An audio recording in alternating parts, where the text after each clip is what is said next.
ಆ ಮೇಲ್ಮೈ ಮೇಲೆ ಒತ್ತಡವನ್ನ ಬೀರುತ್ತವೆ ಎಂಬುದನ್ನು ತೋರಿಸ್ತಕ್ಕಂಥ ಪ್ರಯೋಗ. ಈ ಒಂದು ಬಾಟಲ್ಗೆ 4 ರಂಧ್ರಗಳನ್ನ ಕೊರೆಯಲಾಗಿದೆ ಅಪೋಸಿಟ್ ಆಗಿ. ಅರ್ಥ ಆಯ್ತಲ್ಲ? ಇದಕ್ಕೆ ನೀರು ಹಾಕಿದಾಗ ದ್ರವಗಳು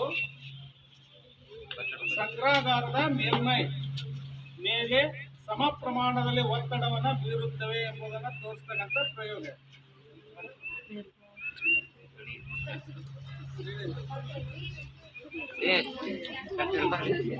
ಸಮ ಪ್ರಮಾಣದಲ್ಲಿ ಒತ್ತಡವನ್ನು ಬೀರಿದಾಗ ನೀರು ಸಮ ದೂರದಲ್ಲಿ ಹೊಂಟವು. ಹೌದಲ್ಲ? ಹೊಂಟವಿಲ್ಲ? ಇದು ಒಂದು ಪ್ರಯೋಗ. ಇನ್ನ ನೀರು ಹಾಕ್ಯಂತ ಮತ್ತೆ ಈಗ ಇನ್ನೊಂದು ಪ್ರಯೋಗ ಆಗ್ಲೇ ತೋರಿಸಿ ನಾನು. ಅರ್ಥ ಇದಲ್ಲ? ಒತ್ತಡದ ಪರಿಮಿತಿ ಕಡಿಮೆ ಮತ್ತು ಹೆಚ್ಚಾದಂತ ಸಂದರ್ಭದಲ್ಲಿ ಮತ್ತೆ ಭೂಮಿಯ ಗುರುತ್ವಾಕರ್ಷಣದ ಅಡಿಯಲ್ಲಿ ನೀರು ಚಲಿಸುವಂತ ದೂರದ ವ್ಯತ್ಯಾಸ ಆಗೋದಿಲ್ಲ. ಅರ್ಥ ಆಯ್ತಾ?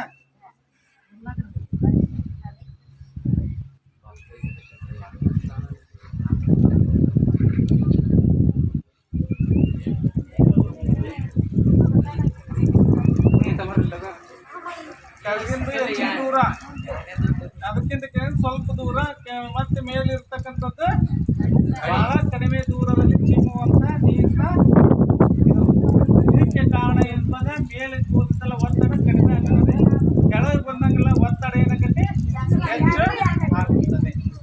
ಅರ್ಥ ಆಯ್ತಲ್ಲ?